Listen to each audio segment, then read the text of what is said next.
Drivers, start your engines! This is MRN Motorsports Monday. One full hour of news, interviews, and opinion about the past weekend's racing action. Pace car's turning off. Be ready. Now here's your hosts, Woody Cain and Joey Meier. Green flag, green flag. Catfish Logano wins his way into the third round of the chase, and Austin Dillon wins in the Xfinity Series at Charlotte, and a big weekend of racing there.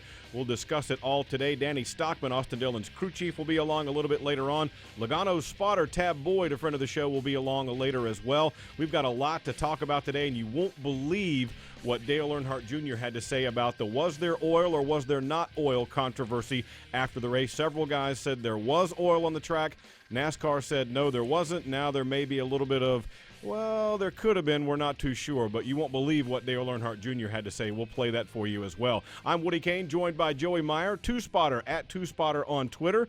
And despite the rain, we made it through the weekend again, and it was a lot of fun in the end. For the sixth race, I believe I'm saying this correctly, Mother Nature has shifted our schedule. Either with the Xfinity Series or the Sprint Cup Series running on a different day or different time, or an amazing statistic weather-wise this year for 2015. Been very difficult for the schedule makers to get through this. But we were able to run Sunday in the middle of the day where all the traffic and practice was for the night race, and everybody gets geared up for the Charlotte night race, and and they advertise as the only night race in the chase. Not anymore. And we run at 12:30 on Sunday. So kudos to Charlotte Motor Speedway for putting on a great weekend of activity with different concerts and different activities, and the better half dashes and the model races and things that we're going to talk about a little bit later on. But we ended up getting that race over on Sunday. The two-car personally struggled. We've lost our mojo a little bit, to be honest with you. You know, we talk about it here. There's a fine line between getting better and falling off that mountain. And right now we've fallen off the mountain a little bit. But however, the good thing, like we've seen with other race teams, we have another competitor with Joey Logano that's showing us a good road to go down, whether we need to race teams don't do exactly what the other teams do, but you have a good idea, you have a good picture of what's working and what's not. Again, a bad day for us, still a top 10. I was going to say, you didn't have as near as bad a day as guys like Matt Kenseth and Dale Jr. and Kyle Busch. What about that crazy deal with he and Kyle Larson on pit road? I spoke with Kyle Larson afterwards, and we'll hear a little bit of that at some point along the way, where he was saying it was my fault, but they collided trying to get the pit road. It was nice to him to take credit for it. But quite honestly, you had one car that was on pit road before the commitment line going back on the track. One guy on the track before the commitment line coming to pit road. It's like they both changed their minds at the same time to the opposite. Well, Kyle was trying to drag people down pit road by simulating he was going to pit.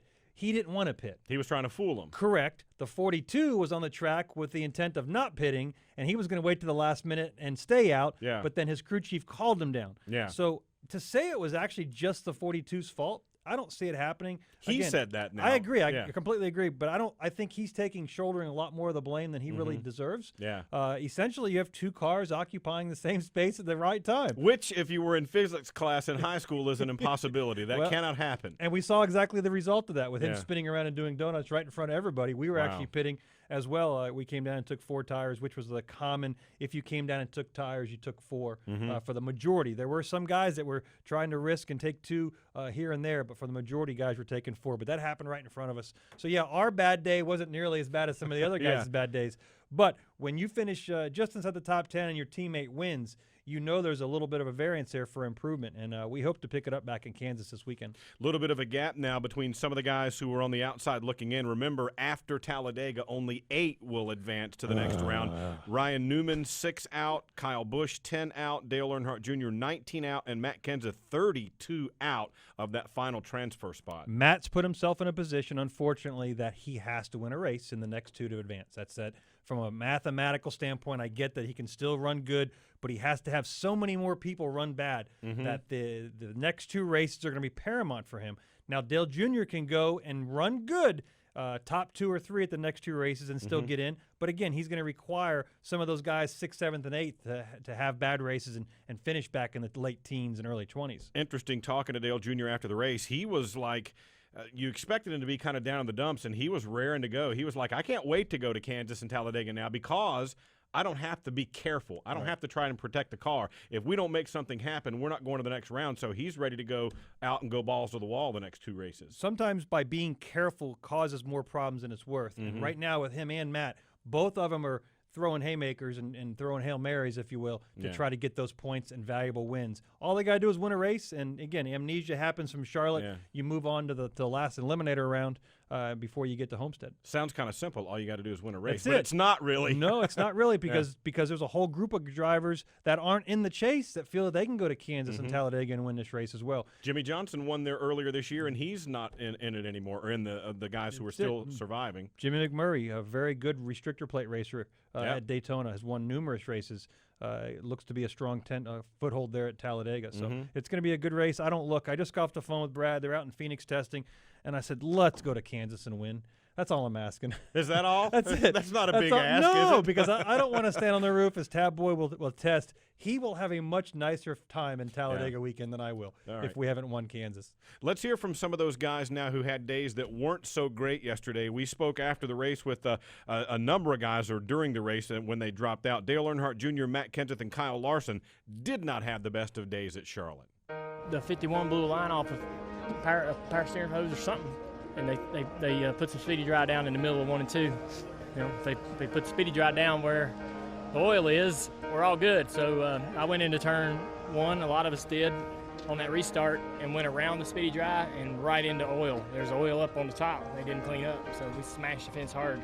That was the worst thing that could have happened to us, because we just got 1 lap down and was going to race for the lucky dog. I thought I left him enough room, so I don't know. I haven't re-seen it, but I got turned so early I wasn't even out to the wall yet, and I thought I had room out there, so we somehow ran out of space with my right rear and his left front, but I really don't know how. Like I said, I thought I was leaving enough there, but maybe I didn't. I don't know. I turned right to stay out, and right when I did that, they were yelling at me to pit, and so I turned left as hard as I could, and I just ran right into the right front of the 18, so I feel really bad.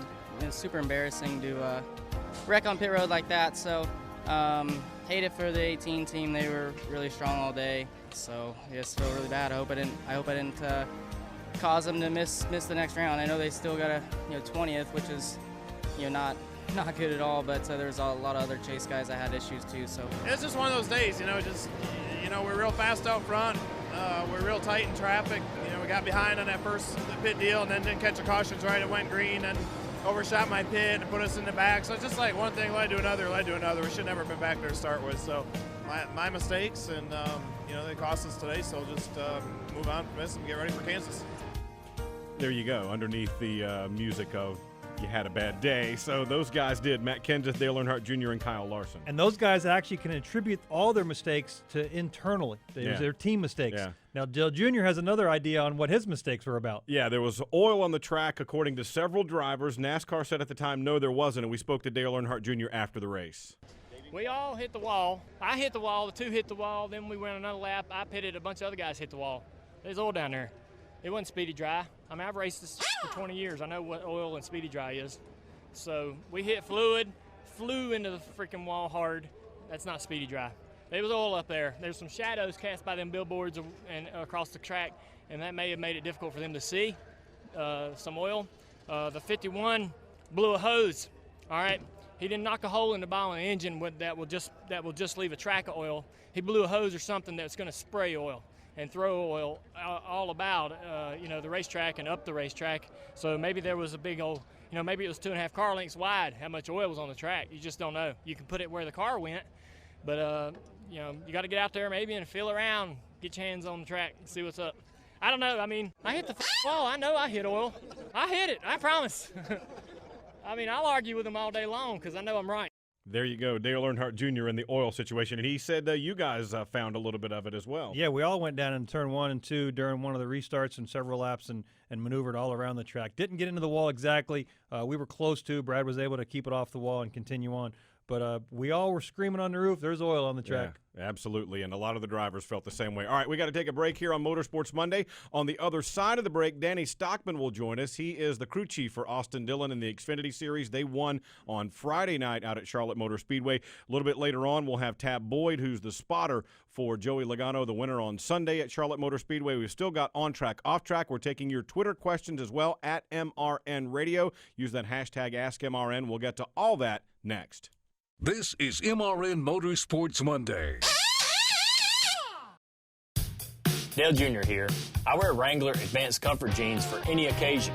With new styles and great fits, you'll look good and feel comfortable anytime, anywhere. Wrangler Advanced Comfort jeans are built with a U-shaped construction, so they give you more room where you need it. And their 4-way flex technology moves with you for all-day comfort. In the garage or out and about, Wrangler knows the ins and outs of comfort. Wrangler, real comfortable jeans. Victory Junction was young race driver Adam Petty's dream. He worked toward building a camp where children with serious medical conditions could concentrate on fun and not their illness or disease. When he died tragically, his family and friends around NASCAR made sure that dream came true. Today, Victory Junction is a camp that provides fun, life-changing experiences to children dealing with illnesses and disabilities, all at no cost to the camper. Help us serve more children by visiting victoryjunction.org. Hey, I'm Michael Waltrip. Now back to Joey Meier and Woody Cain on Motorsports Monday. What a day. What a night. We had a really good fast Ream Chevy. We didn't start off where we wanted to, but we made big adjustments the first two cautions and got to the lead and won the race. What in the world happened at the beginning before the thing started? They're shooting fireworks at you? Yeah, man, I got burnt up before the race even started. Are y'all not going to put a tire on it? Well, we got burnt up before the race even started, and I was praying, and I heard sparks, and then it started burning a little bit, and I looked down, and I was almost on fire, but I think it was the good Lord telling me I was going to have a good night. But it worked out for us, so just proud to be here in Victory Lane. This one has a little bit of extra meaning for you, too. Tell us why. I got a couple of people who have been affected by breast cancer, and this is the Drive for the Cure 300, and I think it's really big to create awareness for all breast cancer survivors and to get checked out and just been closely affected by friends and family, and I think it's really cool to bring home this trophy to those around the world affected by breast cancer. Austin Dillon in Victory Lane at Charlotte Motor Speedway Friday night. He takes the Ream Chevrolet there, and they sweep both Xfinity races at Charlotte. The crew chief on that machine, Danny Stockman, joins us on the guest line now. Danny, welcome to the program, and congratulations, man. You guys, as Austin said, dropped back a little bit at the beginning, but were able to get up there when it counted. Well, yeah, thanks for having me. Definitely didn't start off as planned. Kind of thought the racetrack was going to do something different than it did, and had to adjust on the first pit stop pretty big, and then kind of just fine tweaked it the next few stops. But all in all, you got to do that sometimes. The track changes, and those are the cards we're dealt sometimes. Danny, congratulations on a win starting from the pole. It doesn't appear like you had that bad of a car in qualifying sitting on the pole, but when you talk about a racetrack changing, as Charlotte is it's one of the most temperamental tracks we deal with. Do you start that race with a mentality of already putting a change from qualifying into for the first run, or do you wait to see how the track reacts and make an adjustment after that? Well, after qualifying, you're allowed to do a few little changes with the track bar wedge, air pressure, tape, things of that nature. But, we do our best job at trying to get the car right for the first run. But as you said, that's one of the most temperature, weather, sensitive racetracks that we go to. So you're always adjusting. You're always trying to make the car do something else as the race is going on. And you just got to stay on top of it. You got to have good notes. And I think we did our job that we needed to do on Friday night, and it all paid off. And you guys stayed out of the trouble. A lot of folks saw the Kyle Busch and Cain incident along the way, and I guess from your standpoint, you had to go, okay, guys, have at it. Yeah, definitely. I felt like the 20 and the 54 and the 88 were definitely the cars that we were going to have to beat. And I felt like after the first pit stop, we got the car close to being able to run with the 54. Then after the second pit stop, I felt like we made that adjustment where we felt like if we can get track position on them, we could beat them. And it all worked out, Them guys get back there racing hard and have some trouble. Just stuff happens. So, Danny, one of the things that we bring it up, this temperamental racetrack at Charlotte, what causes the changes? Now, let me back up a little bit. What direction did you think the track was going, and what did it actually do versus the changes you made? Well, we actually thought the racetrack was going to get a little bit looser as the air got cooler and the sun went down. Not so much on exit, but we kind of felt that the racetrack was just going to gain some grip in the front, and it didn't. And we actually got tighter, so I had to free the car up pretty significantly the first stop. And, sometimes me and Austin both talked about it and kind of were on the same plan as what the racetrack was going to do, and we were actually wrong. So we'll put that in our notes for the next time. But I hear so many guys, you're not the only one who says, drivers included, this track changes so much and it's hard to predict what it's going to do. What is it about the track at Charlotte? Is it the asphalt? Is it the geographic location? What is it that makes this track so hard to figure out? I think, for this race, I think it's actually like the geographic location of where the sun's hitting the racetrack. And if you notice and you pay attention in practice, you'll have one corner that's shaded. Like, for instance, the entry to turn 3 will be full sun, and then halfway through the corner, the exit of turn 4 is full shade. And then you kind of fight that. And in practice, when the track's really sunny and it's got full sun on it, you pretty much fight tight. You fight tight off of 2 and you fight tight off of 4. And as soon as the shade goes down, or the sun goes down and it gets shady, you kind of realize that it was the sun that was making you tight, and then you gain all this front grip. So we kind of waited to put our last set of tires on in the second practice towards the very end to try to simulate the night race as best as we can. And we were actually really good when we put our second set of tires on, and actually tightened up a little bit more than that even. So I think that's just what kind of bit us a little bit to take off. But, man, that place does change. And there's a lot of racetracks on the circuit that do that, but not as much as Charlotte, it seems like. Yeah, it's definitely it's been consistently inconsistent with the way it changes its temperatures. We're talking with Danny Stockman, the winning crew chief for Austin Dillon this weekend in the Nareem Chevrolet out of the Richard Childress Racing Team. One of the unique opportunities that 2015 has presented you is you've worked with 4 different drivers, 2 brothers. You've got Brandon Jones and Paul Menard. 2 questions. What's the difference in the brothers? What do they require differently? And what's the biggest challenge working with the 4 different drivers?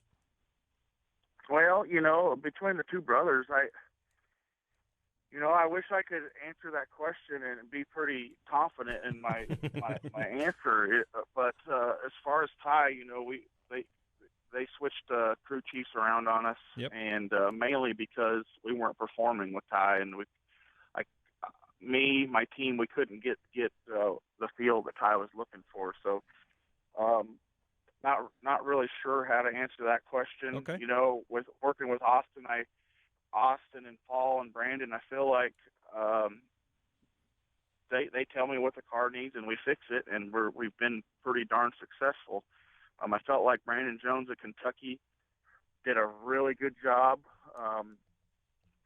We actually felt like we had a car that was capable of winning. We kind of got we led 16 laps. We kind of got behind when a caution come out, and not the whole field hadn't pitted yet, so we had to take the wave around. But we had a really good car there, and just some drivers need different things in their cars.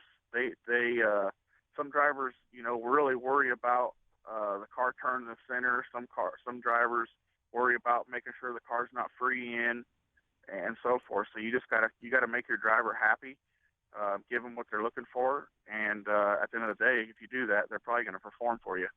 Hey, you mentioned Brandon Jones. Recap the news for us. He's going to be full-time with you guys next year in the Xfinity Series, right? That is correct.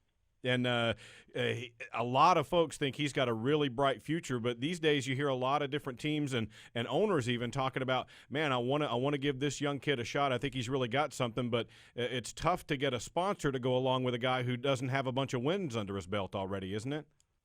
Yeah, it definitely is. But Brandon, I truly believe he's something special. Every time he's been in our car, he's been fast. He's been in contention, to run really good. And at the level of Xfinity with these young guys, at the level of competition they're competing at, it's tough. It's not racing tough on Sunday, but the competition's level's really tough. the cars drive a lot different than say a truck.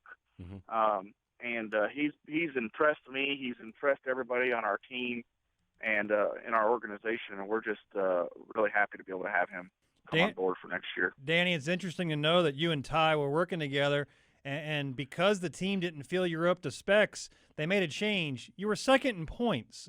At the time, yeah. At the time you made these changes, so it wasn't like you guys were catastrophically failing or nothing. What exactly have you noticed now with Austin and the other drivers moving forward? Is there a big change with working with a different crew chief, or is it a change from the driver's standpoint? In other words, did you change, or did the drivers change with your team change? As far as the change, our team stayed together. We kept all of our same race cars. The only thing that we changed was the seat in our cars, and we traded haulers because of the wraps on the haulers. But still competing with the same cars that we had that Ty drove at the beginning of the season. Still have all the same people. We just, like I said, we changed the seat and the hauler, and that's pretty much it. And it's just this week in the media center, I got a question asked about, very similar to what you guys are asking, like what's the difference, or just the difference between Ty and Austin. There's so much about chemistry, chemistry and the crew chief and the driver. And I believe in that 100%. And for whatever reason, me and Ty, I've won a few 3-4 ARCA races with him. We're close.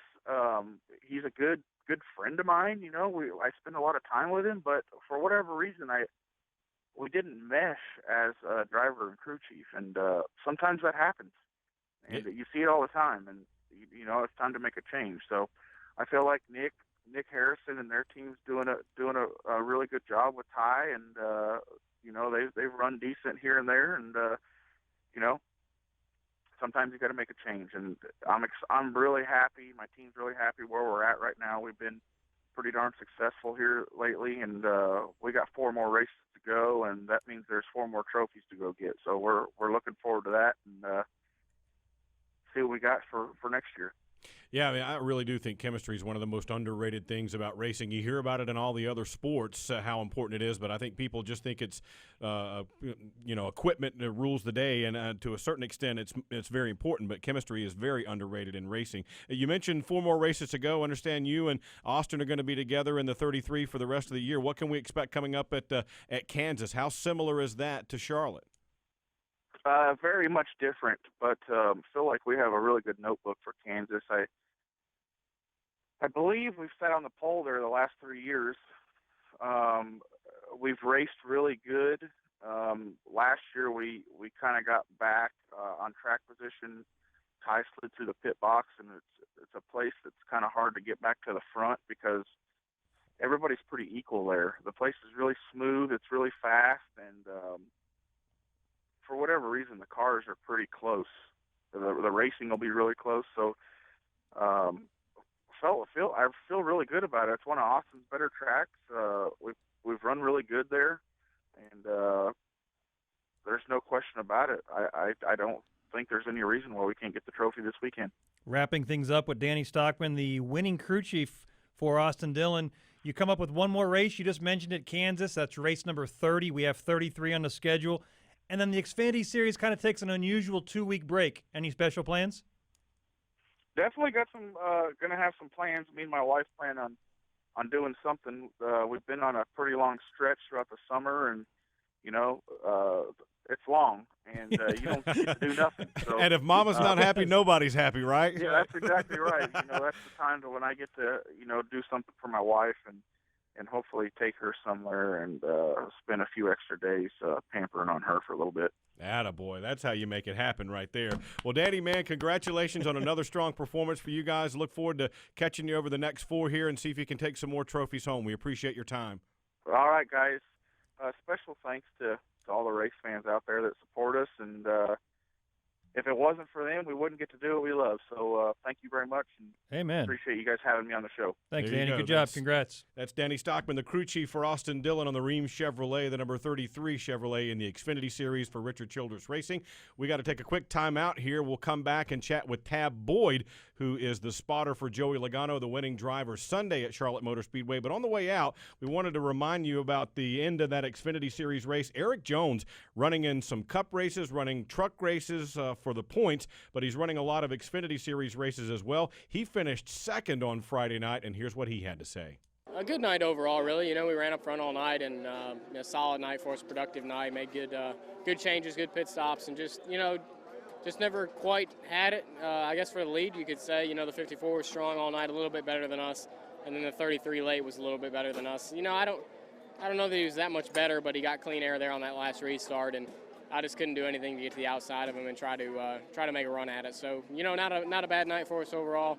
Running pretty much second all night, we'll take that. So we'll get our GameStop Camry a little bit better for Texas here and hopefully go get us another win. This is MRN Motorsports Monday.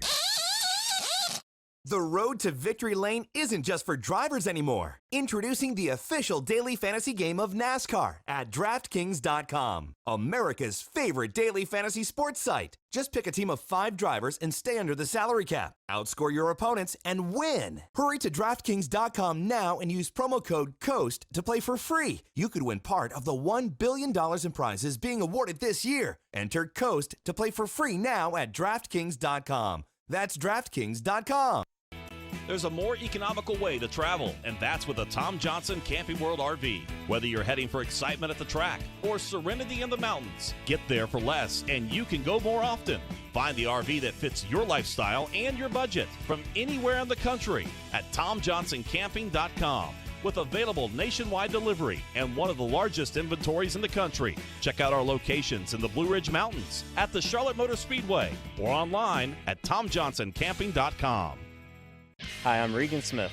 Now back to Joey Meier and Woody Cain on Motorsports Monday. Is that Joey Meier, Brad Spotter? Really? I'm going to have to give him a hard time. Huh. How'd he get his own radio show? Wow. When you're out there leading laps like that, you just think something's going to go wrong any second, but it's a fast race car, and Todd Gordon, all the guys did a great job giving me what I needed to drive the car as fast as I can go, and the pit crew did an awesome job keeping us towards the front and keeping that clean air. Obviously, great pit calls. Not very often in racing do you get perfect days, and that's what happened today. What does this mean going to Kansas next week, another 1.5 mile racetrack? First off, is there anything you can learn from here to bring there? And obviously the pressure's off a little bit next week going there. 2 different racetracks, pretty different racetracks. You can say they're both 1.5 miles, but a lot of difference between the 2 of them. But we can start focusing on the next round, which is nice. But there's still 2 more trophies we want to win before we get there. Joey Logano with our Kyle Rickey in Victory Lane at Charlotte Motor Speedway on Sunday, and the man who helped him get there joins us on the guest line now. Tab Boyd is the spotter at spotter_tab on Twitter. Tab, welcome back to the program, and congratulations, man. You guys did it again. Hey, thanks, guys. It was pretty fun. You're getting kind of used to this, aren't you?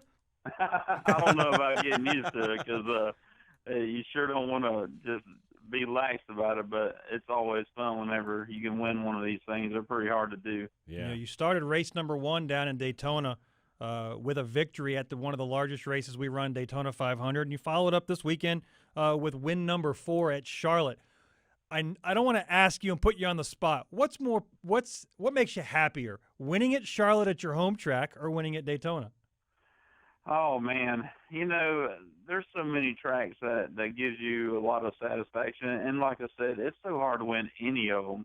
They're all a big deal to win. And Daytona was pretty cool. And the thing that I liked about Charlotte is it advanced us to the next round. So we can go to Kansas and race and not have to worry about having to finish in the top 10 or have a good run. And then once we get to Talladega, we can turn it loose and have fun doing the drafting thing. So that's a big thing for me on the roof is not having the pressure of having to be so careful at Talladega.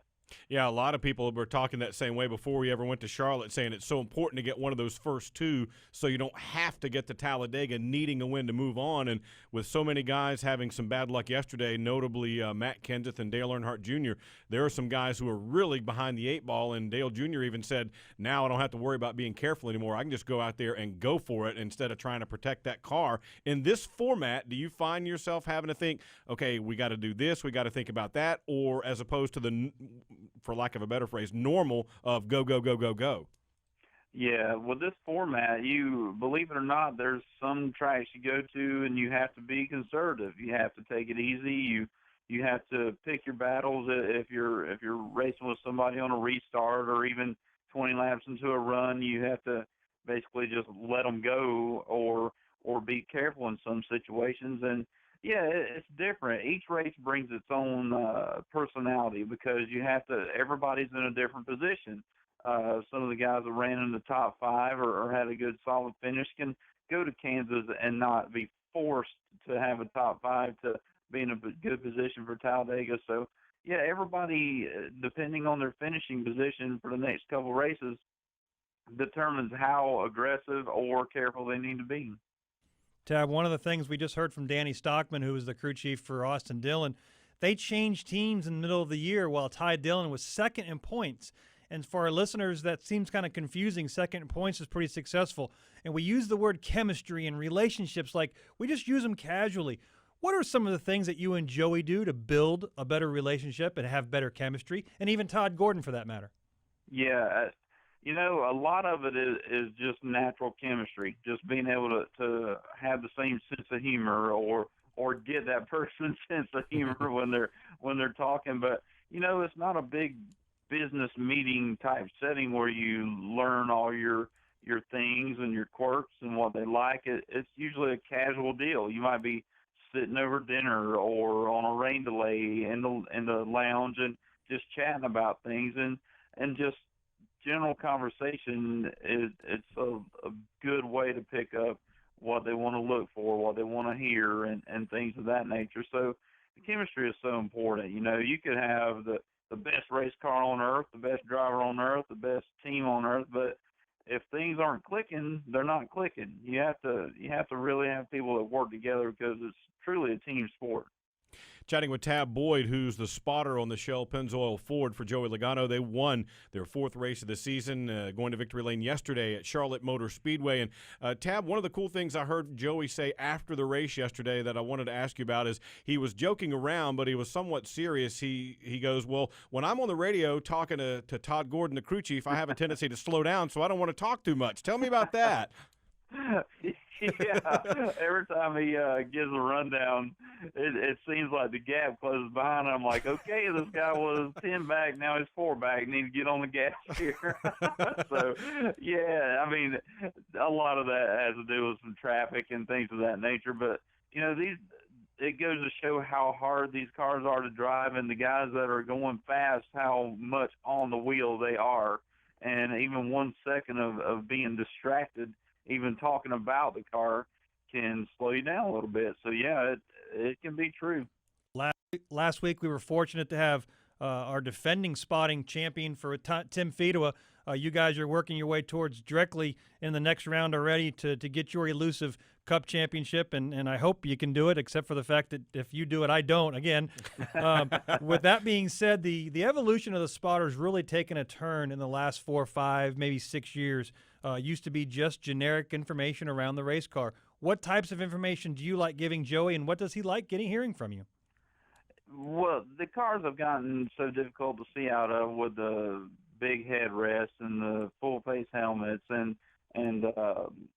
just all the things inside the cockpit. The big spoilers this year, they're hard to see over. So I basically let him know what he can't see, whether it's the most generic information or it can be technical to the foot of where somebody's running. Like if somebody's running a groove higher than him and looks like they're doing a little something, I won't tell him where to run. I'll just tell him what other people are up to, so that if a situation comes and he's able to do it, he can. But a lot of people do that.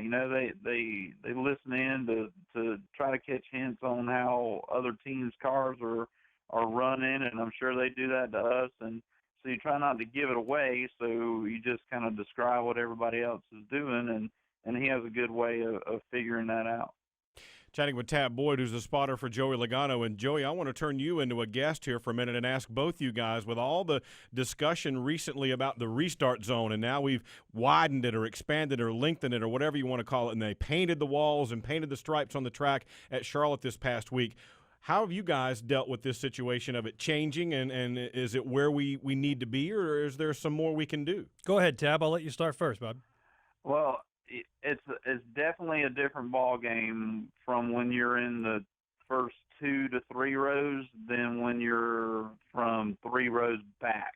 And it's, to me, I grew up going to different racetracks all over the southeast, so every track had its own restart. So I'm used to a restart being different and out of the ordinary. So to me, it's not that big a deal. I think the biggest thing that everybody's struggling with is if there is a rule, the enforcement of the rule. And so, I mean, everybody's going to try to get the advantage. I mean, that's what we're out there to do, to race, whether it's a restart or an advantage in the pits from a fast pit crew or an advantage of running a quicker line, you know. So everybody's going to try to get all they can get. That's what we're doing. So it's all good to me, you know, as long as it's the same for everybody. Yeah, I'm glad they've lengthened it. They've widened the restart zone. I thought the last 2 weeks showed a good progress of where we've come from. NASCAR didn't have to yell at the spotters, which they do all the time anyways. Because it is all your it's fault, all our right? fault, right? Tighten those cars up, quit Jimmy jacking, and we hear all this kind of stuff on the radios. But I like the fact they've lengthened them. It seems like it's given the advantage back to the leader a little bit more because he has a larger zone to go, and the second place guy simply can't guess because it's close to, it's well over 100 feet now. So I like the lengthening. Yeah. I think it's given the advantage back to the leader, which he deserves it. He's the leader. He's earned it. Yep. Yeah, absolutely. Chatting with Tab Boyd here, the spotter for Joey Logano. Tab, one of the other cool things I heard yesterday came from Todd Gordon, as a matter of fact. They talked about, well, man, this car was so good. Are you going to use it at Kansas or some of the other tracks coming up? And he said, nope, our production process is so good and so uniform right now that we probably won't see this car in the chase again. And you hear all kinds of stories about teams going, okay, this car goes here, that car goes there, and if this one does well, we might use it there. But how are you guys a little bit different than most? You know, just like Todd said, the guys at the shop do such a great job with the process of keeping the cars fresh, you know, going through them, and every single part and piece is taken off and examined, and if you don't have to use a used car, why do that? So Yeah, that's it. It's pretty cool to be at a place like that has the resources to put top-notch equipment every time that thing hits the track.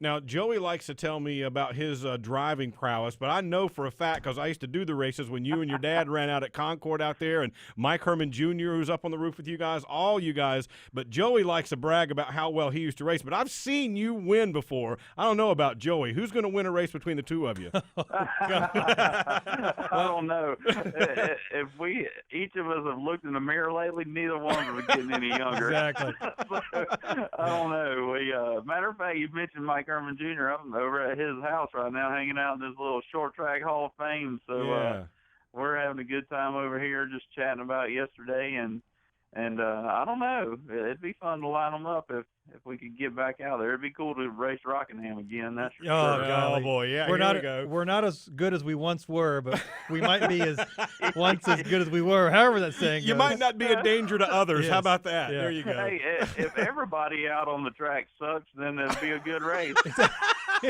That's exactly right. That's the way it goes.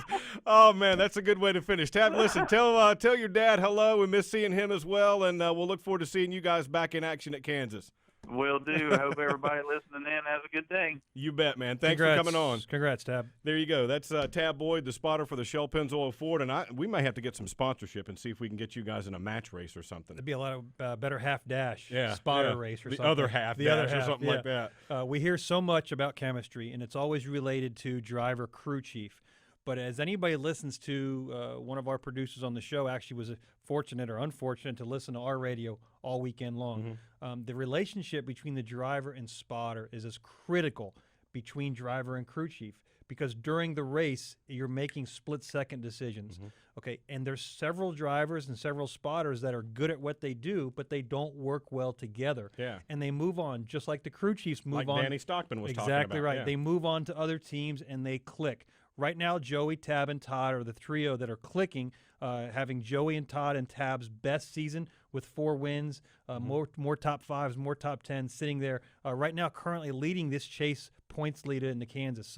I hate it because it means I'm not leading, but it shows us as a company standpoint that we're able to do it. And before every race, Tab and I bump fists and say, man, go represent, and we do our best we can. And it's that communication that starts from the green flag to the end of the race, and right now those guys have it going on. Yeah, as we mentioned, leading the way is Joey Logano in the standings right now. Kevin Harvick is second, 6 points back, and as we get set to go to break, we've still got on-track, off-track coming up. We've still got some more comments for you to hear from drivers along the way. You can play along with us on Twitter at MRN Radio. Mine is at WY Cain. Joey's is at 2Spotter. Use the hashtag AskMRN, and we'll get your question. We'll take a timeout now, but as we go, here's what Kevin Harvick, the second-place finisher on Sunday, had to say. You definitely have to grind away to be able to keep pace, especially on a day when you saw a lot of the chasers have trouble to try to just finish and not make a mistake by overdoing it. So you just don't want it to be you. So you just want to capitalize on that particular day. But all in all, you can't capitalize until you get to the checkered flag, and we were able to do that today. This is MRN Motorsports Monday. Looking for a great spot for an affordable beach vacation, a family getaway, or the perfect romantic retreat, but just can't find the time? Let the Plaza Resort and Spa help. A vacation on the world's most famous beach is sure to help you reconnect with the ones you love. You will discover the grand tradition of hospitality and service at this sparkling Daytona Beach Hotel, located directly on the beach. A Plaza Resort and Spa weekend escape is the ultimate in relaxation, with world-class massages, facials, body wraps, and more at the Plaza's very own Ocean Waters Spa. She'll love you for giving her such a fantastic weekend getaway. The Plaza Resort and Spa, located at 600 North Atlantic Avenue in Daytona Beach, one of the area's premier hotels and the perfect choice for any type of getaway. Book online at plazaresortandspa.com or call 1-855-DB-PLAZA. That's 1-855-327-5292. Hey, I'm Eric Amarola. Now back to Joey Meier and Woody Cain on Motorsports Monday. Speaking of Eric, a nice run for him in the 43 bunch yesterday. They announced earlier they've got a new long-term relationship continuing with Ford. Yes, it's really good to keep those guys in the Blue Oval family. Him and Trent Owens have done a really good job this year. Again, chemistry. They haven't been together very long. They're seeing an improvement. So obviously it gives them more motivation to go to Kansas and continue that trend that we've seen from them. At any rate, we like to hear what you think along the way all week long during the races, during the shows we have during the week at MRN, and we have our new fan forum hotline that you can call up and give your opinion. Here's a call we got this past weekend, and we'll discuss. Hey, Harold here at Fairham, Virginia. You know, I was noticing something that went on during the Charlotte race. Now, I'm a pretty old fella, and I have changed hundreds of wheels in my life, probably thousands. But I looked real careful, and I could just see some of them guys just hitting 2 lug nuts. Now, don't tell me I'm imagining things, because I know a little bit about it. And that's one reason that so many of them is having loose wheels. And probably didn't get them real good and tight, because they're doing it just about instantaneously. What do you think about that? Couple things here. NASCAR is letting teams police this now as opposed to them making you come back and tighten up the lug nuts. The penalty is if your wheel falls off, that's on you. The other thing is these crew chiefs are very, very quick now. Well, not only that, but the penalty for the tire changers, they get penalized for, I want to say, 2 or 3 weeks. If they lose a wheel, if a wheel falls off the car, the actual tire changer gets suspended for a number of races. But in the past, though, NASCAR would say, whoop, you didn't get that one tight, come back. Come back in, exactly right. And you had to leave, in the previous rule years, you had to leave pit road with all lugs on. They didn't have to be tight. They all had to be on the car. So that last lug, if you had fallen off, you'd actually just put it on by hand. It just had to be on. Now NASCAR lets you self-police it. And I don't know of anybody putting on less than 4 wheels. With the 5 lug nuts, the 5 lug nut pattern, if you only put 3, it means you have 2 together and or one somewhere else. Correct. So a lot of guys are doing 4 for sure, but if you're only doing 3, that really, really puts a large amount of stress on the wheel. And the wheel won't stay tight to the wheel hat of the rotor. The stress and the pressure they're putting on it. That actually causes a vibration, and that vibration will loosen the other lugs. So unless there's a green-white checker or a very, very short run, I don't see anybody putting on less than 4.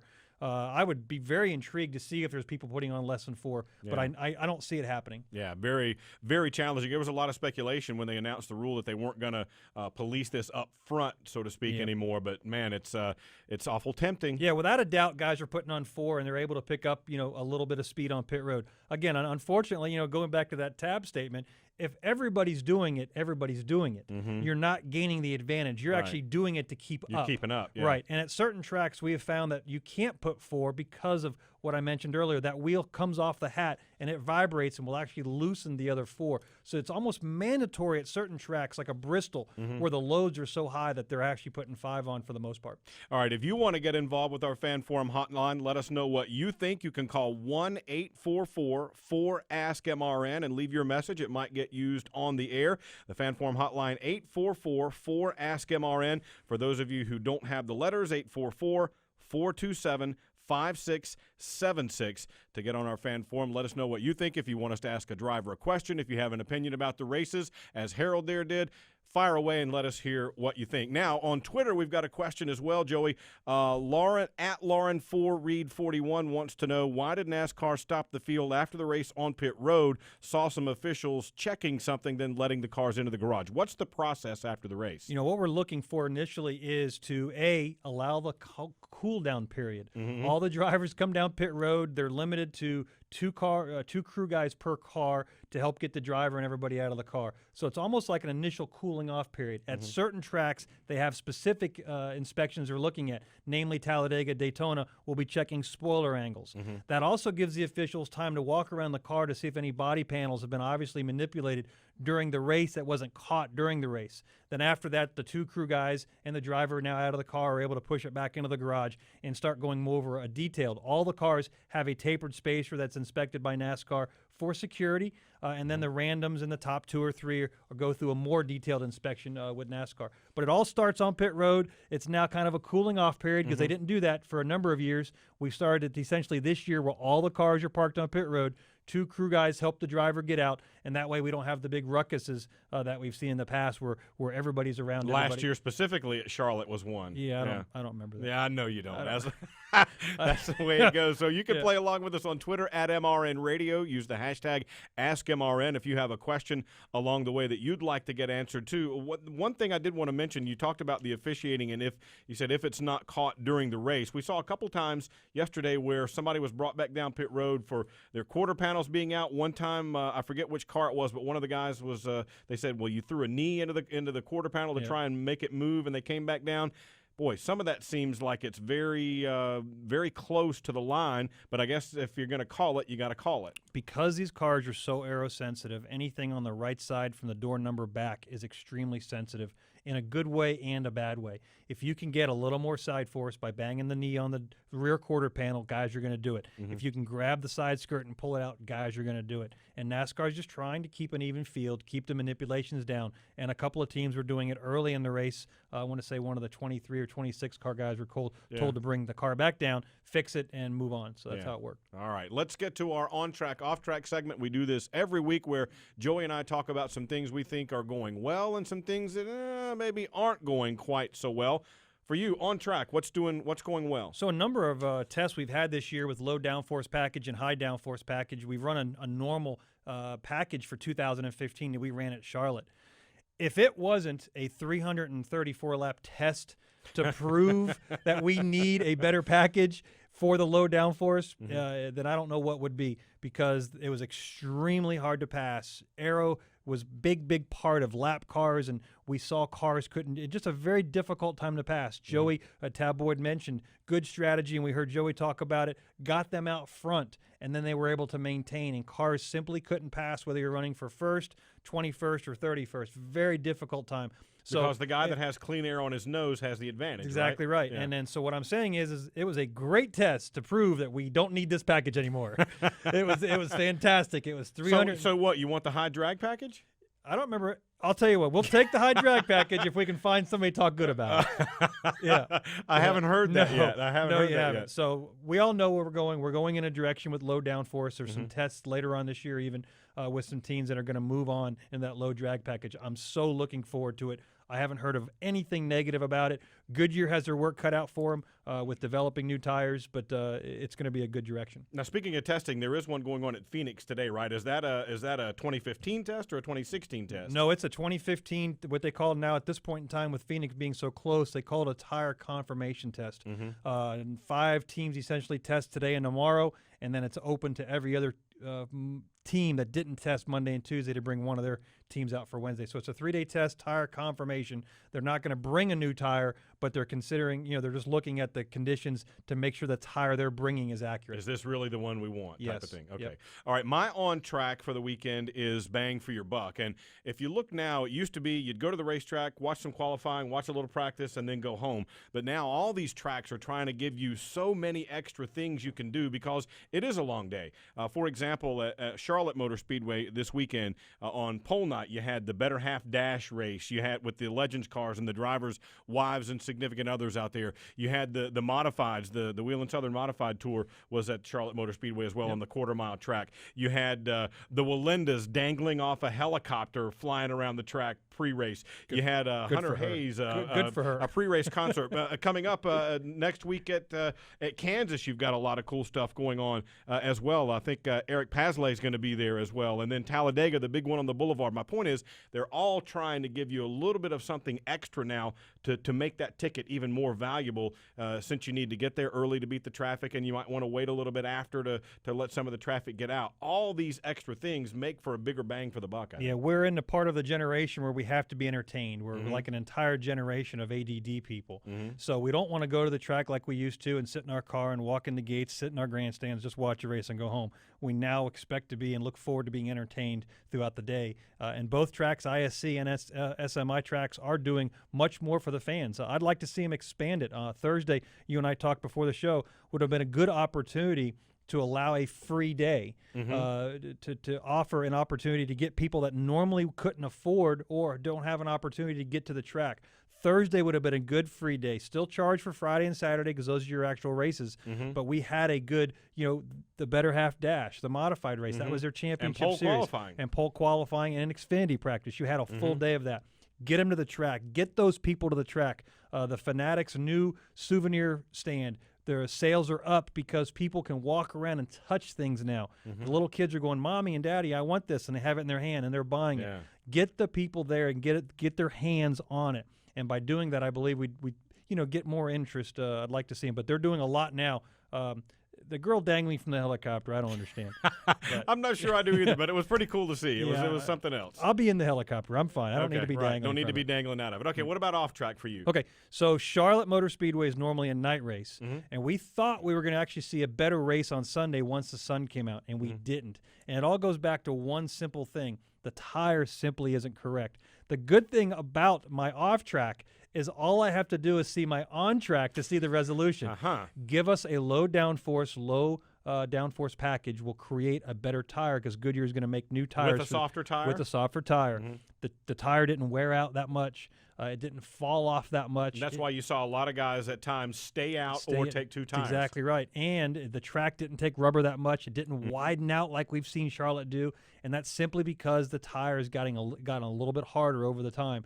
So we need to go back. We're looking forward to that low downforce package. I can't say it enough. And that'll create Goodyear's opportunity to give us another tire. But the tire really didn't it did a good job from Goodyear's standpoint. It held up and nobody hit the wall because of tires. Let's not kid ourselves. Goodyear's not in the business to create good racing. They're in the business to create a safe tire. Right. They did a really good job of creating a safe tire. But with the low downforce package, they're going to start softening these tires up and create racing that's just better because the tire is better as well. All right. My off track was Xfinity attendance. The attendance for Friday night's race at Charlotte was not great by any standards. It was great weather. You had a lot of star power, which the tracks say we need these Cup guys in there. The Xfinity regulars say we want to race against them. But are we to a point now where people are saying, I don't want to watch Kyle Busch go out there and wax those guys again. He didn't win this past weekend, but what's going on with the Xfinity Series attendance? I mean, everything was great. Yeah, I honestly, I wish I could tell you because there were a lot of campers there, but those people aren't sitting in the stands. So what you're asking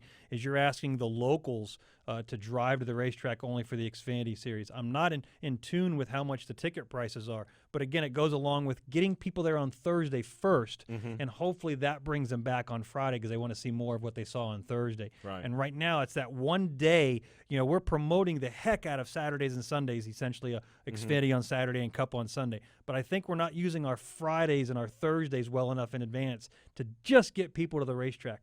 The stands were empty for the Xfinity race. And it's a shame because you got to see Kyle Busch lead. You got to see Kyle Busch wreck. Yeah, he and Casey Cain. He's exactly right. So when he pulled behind the grandstands, the 62 people that were in there, they all cheered. And then we got to see Austin Dillon come back with a victory. We got to see a fireworks show before the race. The fireworks hit Dillon. They missed a lot of opportunities to see a lot of good activity. Brad, we started 13th, drove up to 3rd with that event with the Discount Tire Ford and Greg Irwin and those guys worked on that car all night. There was a lot of interest to see for Friday. We just need to get the people there, and I think it starts on Thursday. Yeah, absolutely. I agree with you. All right, we got to take another time out here on Motorsports Monday. We'll come back and look ahead when we return. This is MRN Motorsports Monday. Dale Jr. here. I wear Wrangler Advanced Comfort jeans for any occasion. With new styles and great fits, you'll look good and feel comfortable anytime, anywhere. Wrangler Advanced Comfort jeans are built with a U-shaped construction, so they give you more room where you need it. And their 4-way flex technology moves with you for all-day comfort. In the garage or out and about, Wrangler knows the ins and outs of comfort. Wrangler, real comfortable jeans. Waking up to smells of burnt rubber, smoldering campfire, and barbecue sauce. I was there, cheering on the drivers you love and booing the ones you don't, while watching them battle the baddest track in NASCAR. You can bet I was there. Escape reality for a weekend at Talladega. The chase for the Sprint Cup returns October 23rd through 25th. Call 1-877-GO-TO-DEGA for tickets. This is more than a race. This is Talladega. Hey, I'm Mike Bagley. Now back to Joey Meier and Woody Cain on Motorsports Monday. Big week coming up for the Motor Racing Network, heading to Kansas Speedway. We heard Danny Stockman telling us earlier in the program they look alike, but they're not really anything alike when you're behind the wheel. Yeah, we just had a good test there. A lot of the good teams, the 4-car did, the 2-car did test, and the 2 cars out in test in Phoenix right now. We look forward to good things. We need to have good things to happen in Kansas. It is a 1.5 miles, nothing like Charlotte, a little bit flatter, a little bit rougher, multi-groove. Hopefully we'll open it up, but should be an exciting weekend again in Kansas if people can get out there and watch that race.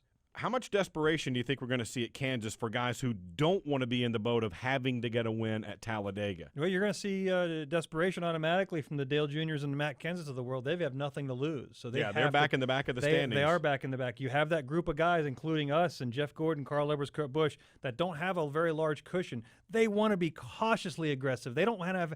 They want to run good. They want to finish top 2, 3, 4. But you can't run 25th, 26th. You can't have those issues. Right. And they're going to live and learn of what happened to Charlotte. You can't reproduce that in Kansas. If Dale Jr. and Matt have that happen, then somebody's missing the chase because they can't have both win in Talladega. Right. 4 will be eliminated after Talladega. Kansas comes up this weekend, and we'll have a lot of action for you on the Motor Racing Network. Friday, we'll have live coverage of qualifying starting at 6 p.m. Eastern Time. We'll, of course, have streaming coverage of the practice sessions in the Sprint Cup Series all weekend long at MRN.com. On Saturday, live coverage of the Kansas Lottery 300 in the Xfinity Series. That begins at 3:30 Eastern Time. And then on Sunday, the Hollywood Casino 400 from Kansas starts at 1 o'clock Eastern Time. All that on the Motor Racing Network. You can hear the practices as well at MRN.com.